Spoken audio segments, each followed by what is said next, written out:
El maestro Hernán Mejía López es licenciado en Derecho por la Facultad de Derecho de la Universidad Autónoma de México. Es maestro en Derecho con orientación filosófica por la Facultad de Derecho de la Universidad Nacional Autónoma de México. Ha cursado diplomados en lenguas grecolatinas, interpretación y argumentación jurídica, además de análisis político y contabilidad y finanzas. Fue secretario proyectista del Tribunal Electoral del Estado de México, además de asesor electoral y miembro de la Asociación Certificada. Además, ha sido catedrático en varias instituciones académicas de educación superior. También abogado postulante. Del 2008 a la fecha es el titular del órgano técnico de fiscalización del Instituto Electoral del Estado de México, reelecto el día 13 de agosto del 2012 por unanimidad de votos de los integrantes del Consejo General para el periodo 2012-2016. Gracias por acompañarnos, sea usted bienvenido. Qué gusto tenerlo entre nosotros. Le cedo la palabra al licenciado Hernán Mejía del Instituto Electoral del Estado de México para que igual nos comparta algunos comentarios. Muchas gracias. A todos muy buenos días. Me da mucho gusto ver a la ciudad hermana, Monterrey. Al señor comisionado, muchas gracias por la invitación. A Jorge Salazar por su gentil cobijo siempre en esta ciudad, y a los colegas que nos acompañan de las sedes federativas, del propio IFE. Nos conocemos, sabemos lo que es fiscalizar. Comienzo con un punto de partida. Somos árbitros, somos autoridad electoral. Enfrentamos problemáticas comunes o divergentes. ¿Qué es lo importante? ¿Quiénes son los sujetos obligados? Esas entidades de interés público, los partidos políticos. Imagínense ustedes que los delincuentes son aquellos los que diseñan, elaboran el Código Penal y su catálogo de sanciones. El tema del derecho electoral es súper delicado. ¿Por qué? Porque son los propios partidos políticos aquellos que diseñan su andamiaje normativo, su ingeniería constitucional y propiamente su arquitectura normativa.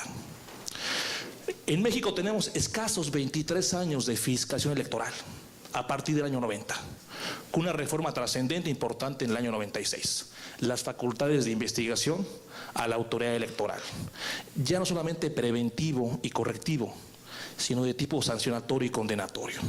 ¿A qué voy con esto? Solo por ilusión e hipocresía se puede creer en la existencia de un régimen constitucional y democrático sin sus actores principales, los partidos políticos. Pero aquí viene lo importante. Únicamente el poder, y por poder me refiero al constituyente permanente, al poder revisor de la Constitución, puede crear el derecho. Pero es únicamente el derecho aquel que puede controlar, regular, contener al poder político, vía participación política, vía la incentivización del voto informado y razonado. Aquí voy con lo que acabo de decir. Soy federalista y comprendo los tres principios básicos de un régimen federal: facultad para elegir a sus propias autoridades, facultad para elegir sus propias leyes y facultad para resolver sus conflictos en el ámbito de su competencia. Aquí lo importante no es si la fiscalización sigue a nivel local, se nacionaliza o hacemos una reforma gatopardista tipo Lamperusa, de que todo cambie para que todo siga igual. Ojo, el diablo está en los detalles, dicen por ahí. No importa hoy día si hay o no, sino su tipo y su grado, su profundidad, su nivel de penetración. La fiscalización es multi, inter y transdisciplinaria. ¿Por qué lo digo? Porque es información, ojo, contable, financiera, fiscal, administrativa, de costos y por supuesto que jurídica. No nada más es federal, no nada más es local, municipal, las diversas figuras a regular, participación ciudadana, candidatos independientes, usos y costumbres en régimen indígena, ¿sí? Vean el tamaño, el volumen, independientemente del volumen financiero, El Estado de México, por ejemplo, donde yo fiscalizo, tiene casi un padrón electoral de 11 millones de electores. Tiene el municipio más poblado del mundo, Catepec de Morelos, casi 4 millones de habitantes. El tema no es el volumen, es la técnica, la expertise, las mejores prácticas. ¿Cómo hago mejor auditoría? ¿De qué tipo? Forense, hoy día importantísima. detectiva al 100%, cómo hago elementos éticos y morales, cómo socializo con efectos de irradiación a mi comunidad que estoy regulando, a los partidos políticos, que no evadan, que no simulen, que no defraudan la norma. Y por supuesto, no son tarugos, ¿verdad? Para nada. Ellos van a buscar, en dado caso, el cumplimiento directo de la norma, pero a veces es indirecto. A veces hay que hacérselos cumplir. Y el tema entra vía quejas y denuncias, ¿sí? Vía sistema de nulidades. Es decir, en la temporalidad de tiempo y espacio, la inmediatez, se conjugan un cúmulo de responsabilidades. Y no me imagino yo día la fiscalización decimonónica, con libros. No me imagino un contador con su gorrita, estas cosas aquí, no sé cómo se llamaban, ¿sí? Viendo ahí su sumatoria. Debe ser una fiscalización en tiempo real, automatizada, digitalizada, tipo ERPs, usando Enterprise Resourcing Planning, ¿sí? Usando no nada más estados financieros básicos, yendo más allá, corriendo el velo como la teoría jurídica alemana, ¿sí? Buscando, detectando, investigando y allegarse de la mejor información vía mejores prácticas. El Estado de México, concretamente el IEM y su órgano técnico de fiscalización, contamos con 2 ISOs, el 9001-2008, con 7 procesos operativos y 5 de gestión, que nos permite ¿qué? Control de registros, control de documentos, AMEFs, acciones a modo, efecto y falla, ¿sí? Es decir, tenemos no nada más un cumplimiento escueto normativo de leyes federales, de leyes locales, sino bajo un cumplimiento, una premisa de una norma internacional, de las cuales que si no seguimos sus directrices, nos desertifican. Y otro tema importante, el ISO 27001-2005. ¿Esto qué significa? Verificar en tiempo real, sistemas automatizados de la información financiera y contable y de los sujetos obligados, los partidos políticos. Ello implica tener un conocimiento directo de la información, de sus flujos, entradas y salidas, en sus diversas modalidades, sin importar si es informe mensual, trimestral, semestral, anual, precampaña, revisión precautoria, ojo, antes de que tomen protesta los candidatos, que se le pueda cancelar la constancia de mayoría al candidato ganador antes de que tome protesta. Y si toma protesta, contemplar la causal de nulidad por rebase de topes de campaña, que lo cuenta el Estado de México, artículo 299, fracción cuarta, inciso C, de su Código Electoral, y otros 2 tipos de nulidad de elección, por recursos de procedencia ilícita, de tipo que se demuestre, que se compruebe, que se acredite, claro, con fuentes de prueba, elementos de prueba y medios de prueba indubitables, contundentes, allegarse de la mejor información vía mejores prácticas. Y una tercera más, el mal uso de programas sociales a favor o en contra de partidos políticos.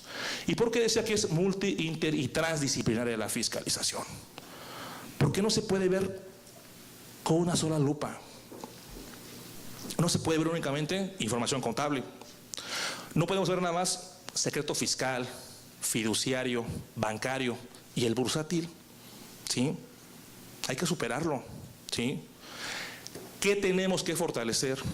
¿Qué tenemos que mejorar? No crear una reforma escueta, parca, ¿sí? Si se queda en lo local, en lo federal, en lo nacional, sino tenemos que fortalecer a la autoridad fiscalizadora. Los partidos políticos son entidades de interés público, son factores reales de poder, con grupos de interés y grupos de presión, que hay que regular y les conviene a ellos. La democracia tiene un costo, pero debe ser un costo democrático. El tema estrella del derecho electoral lo es y lo ha sido, lo seguirá siendo, ¿qué? El tema del dinero y la política, y tiene que ver con la fiscalización electoral. Da la trascendencia, inmanencia e importancia de la función que realizan los entes fiscalizadores, que hoy día se han convertido, nos hemos convertido, llámese unidad, órgano técnico, comisión de fiscalización, en órganos de relevancia constitucional. ¿Qué significa esto? Que estamos dentro de un órgano constitucionalmente autónomo, un instituto, comisión electoral, pero internamente contamos con autonomía técnica y de gestión, y la trascendencia y el impacto de nuestra función imponiendo sanciones a veces como última ratio, ¿sí?, lo que implica una sanción ejemplar, disuasiva, inhibitoria, etcétera, a los sujetos obligados. Es una función cultural y educativa y que, por supuesto, implica quedar bien con unos y quedar bien con otros, pero fundando, pero más importante, motivando debidamente nuestros dictámenes, resoluciones, estamos del otro lado.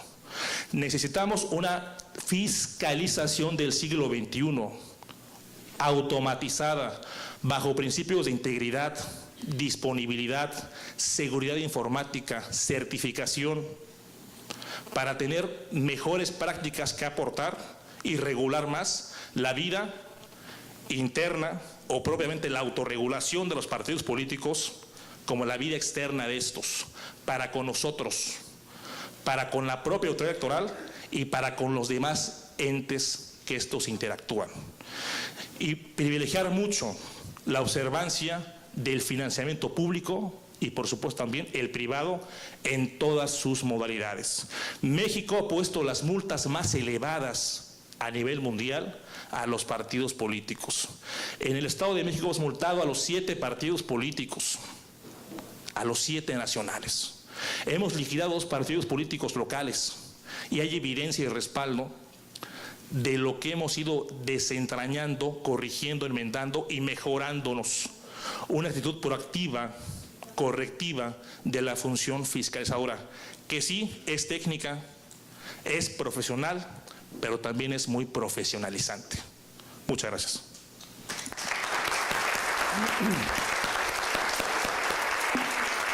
Cedo la palabra al licenciado Hernán Mejía nuevamente. Bueno, muchas gracias. Seré muy breve también. Democracia y Constitución tienen una historia milenaria. Dinero, política y poder también. Es parte de la civilización humana. Ubiquémonos en cualquier tiempo y espacio. Y la democracia tiene un anatema muy importante: el conflicto, pero también el proceso integrador.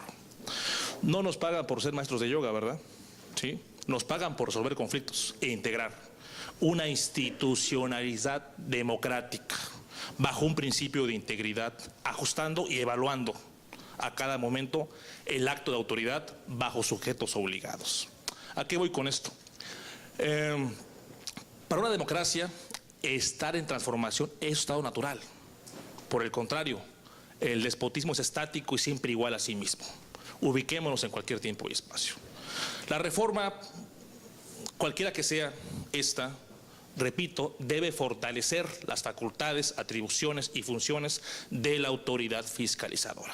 Llame como se llame, la encabece quien la encabece, como se vaya delimitando en su ingeniería, su arquitectura normativa. Lo importante es la aplicación, el uso y la garantización de mejores tecnologías. Ya no ser la decimomónica. Y es un tema que no repercute únicamente en el sistema de partidos, sino en el sistema electoral en sí mismo y en el sistema político en su conjunto. La confianza se construye a micras y se destruye a kilómetros. De ahí la importancia de actos, acciones, éticas. Y yo entiendo la ética como la ciencia de la prudencia y la convivencia, bajo una directriz política, no como arte, no como ciencia, no como técnica banal, ni como modelo de política pública, sino como la ciencia del fin de fines, el fin más noble, la felicidad, que el Estado promocione la virtud y evite el vicio. Si somos una sociedad culturizada, multicultural, socializante, nos merecemos mejores prácticas de partidos políticos, de políticos y, por supuesto, de autoridades electorales. Muchas gracias.